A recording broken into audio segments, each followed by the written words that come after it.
कैसे हो सब। इस वीडियो में हम लोग पढ़ेंगे सेक्शन फॉर्मूला के बारे में। ठीक है, कोऑर्डिनेट ज्योमेट्री हम पढ़ रहे हैं, हम ऑलरेडी 2 वीडियोस के ऊपर बना चुके हैं डिस्टेंस फॉर्मूले से रिलेटेड, और अब हम इसमें पढ़ेंगे सेक्शन फार्मूला। ठीक है, सेक्शन फार्मूला। तुम्हें याद है जस्ट लास्ट वीडियो के लास्ट वाले पॉइंट में हमने क्या करा था? हमने 2 पॉइंट्स जो थे उसके बीच का एक इक्विडिस्टेंट हमने एक पॉइंट निकाला था which was lying on a Y axis. ये हमने जस्ट अभी किया था।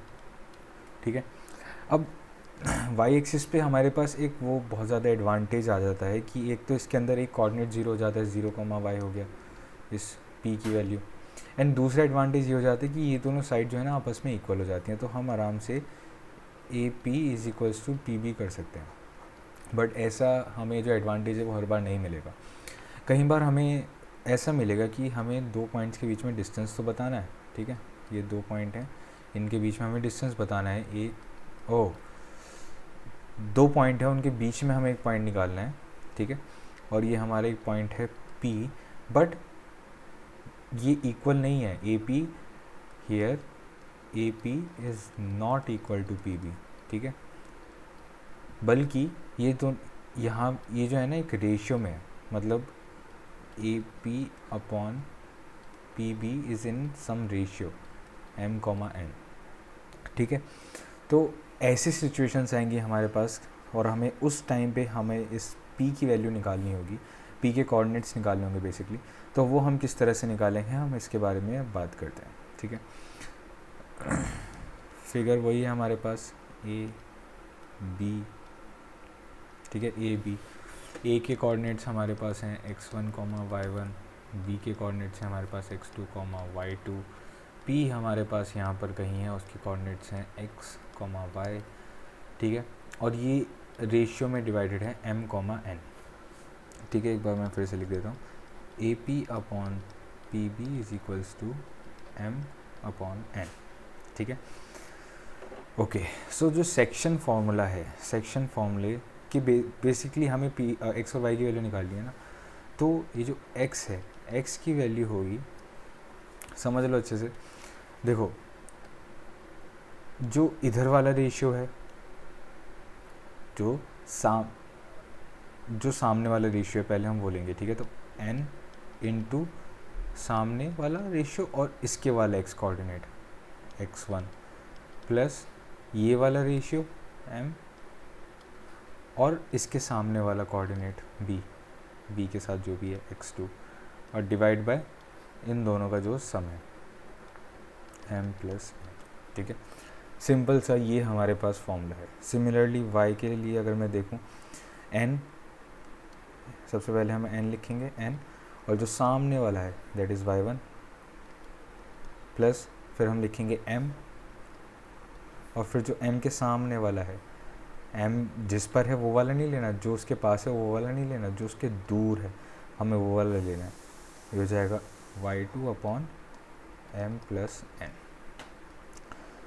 ये 2 फार्मूले हैं, दो क्या एक ही फार्मूला है, और इसको किस तरह से याद रखना है वो भी तुम्हें मैंने बता ही दिया है कि जो जिस रेशियो जिस तरफ का पॉइंट है उससे, ये जिस तरफ का पॉइंट है उससे दूर वाला हमें रेशियो कंसिडर करना है। ठीक है, तो और x के टाइम पे हम x को ही देखेंगे, y के टाइम पे हम y को ही देखेंगे। तो x1 और x1 के दूर वाला रेशियो है n, x2, और ये इंटू लगा दो, एक ही बात है यार। ठीक है, और नीचे दोनों के दोनों रेशियोज़ का सम। ठीक है, ये यहाँ पे हमारा सेक्शन फार्मूला होता है पूरा, सेक्शन फार्मूला। ठीक है, यहाँ पे हमारे सेक्शन फार्मूला होता है पूरा। अब इसमें एक दो चीज़ें हैं। ठीक है, एक दो चीज़ें हैं जो हम अब देखेंगे। सबसे पहले जो हम देखेंगे दैट इज़ कि अब अगर हमें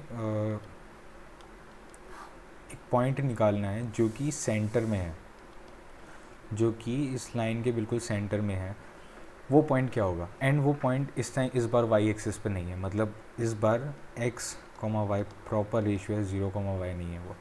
तो वो हम कैसे निकालेंगे? यहाँ देखो, m n है, अगर वो सेंटर पे है तो m और n की वैल्यू बराबर होगी, तो मतलब मैं ये कह सकता हूँ रेशियो 1:1 का हो जाएगा। ठीक है, सिंपल सी बात है। तो फिर हम यहाँ पर ये जो p है, x की वैल्यू क्या होगी, x की value 1 into x1 plus 1 into x2 upon 1+1। y की वैल्यू क्या हो जाएगी, 1 into y1 plus 1 into y2 upon 1+1।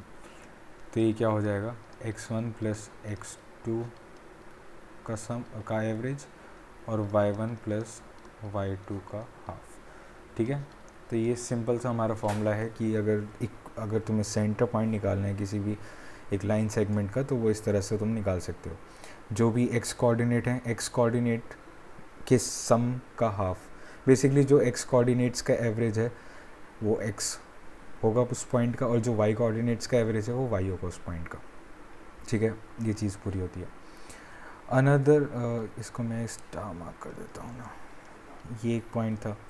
दूसरा पॉइंटर एक वो दे रखा है एनसीईआरटी में, एक एग्जांपल के उसमें दे रखा है कि सपोज करो कि तुम्हारे पास एक लाइन है, ठीक है, ए बी करके, एंड इसके बीच में दो पॉइंट हैं जिन्होंने इस लाइन को जो है ना बराबर बराबर हिस्सों में काट रखा है। ये तीनों आपस में बराबर है, ठीक है, और तुम्हें ये पॉइंट्स निकालने हैं, पी और क्यू की वैल्यू तुम्हें निकालनी है।